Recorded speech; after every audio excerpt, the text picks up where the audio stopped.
Hi friends, Sikandar కా ముకందర్ అనే movie చూశాను. ఇది ఒక హిందీ లాంగ్వేజ్ మూవీ. 2024 నవంబర్ 29న నెట్ఫ్లిక్స్ లో తెలుగులో స్ట్రీమింగ్ అవుతుంది. ఇది ఒక action thriller movie, director by Niranj Pandey. ఈ మూవీ నాకు ఎలా అనిపించింది, ఈ మూవీ స్టోరీ ఏంటి, ఈ మూవీ ఫ్యామిలీతో చూడొచ్చా అనే విషయాలు ఈ వీడియోలో డిస్కస్ చేద్దాం. మూవీ మెయిన్ స్టోరీలోకి వెళితే, ముంబైలో ఒక జ్యువెలరీ డైమండ్ ఎగ్జిబిషన్ లో ఒక 5 డైమండ్స్ రాబరీ జరుగుతుంది. అక్కడ పనిచేసే 3 వ్యక్తుల మీద ఆ కేసును ఎంక్వైరీ చేయడానికి వచ్చిన డిక్టేటర్ ఆఫీసర్ కి అనుమానం కలగటంతో కోర్టు ఎంక్వైరీలో ఈ మూవీ స్టోరీ వెళ్తుంది.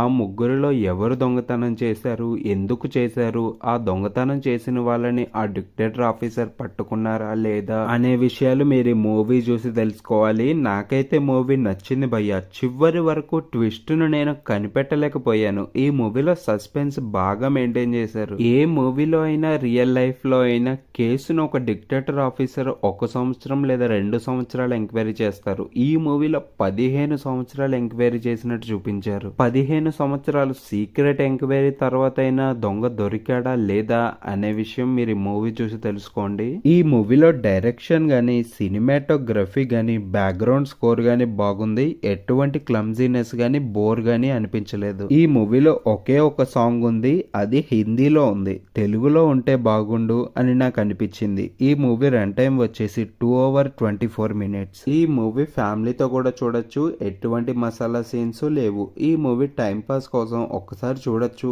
అనేది నా అభిప్రాయం. ఈ వీడియో మీకు ఎంతో కొంత ఇన్ఫర్మేషన్ ఇచ్చి ఉంటే ఒక్క లైక్ చేసి మన ఛానల్ ని సబ్స్క్రైబ్ చేసుకోండి. ఉంటాను. జై హింద్.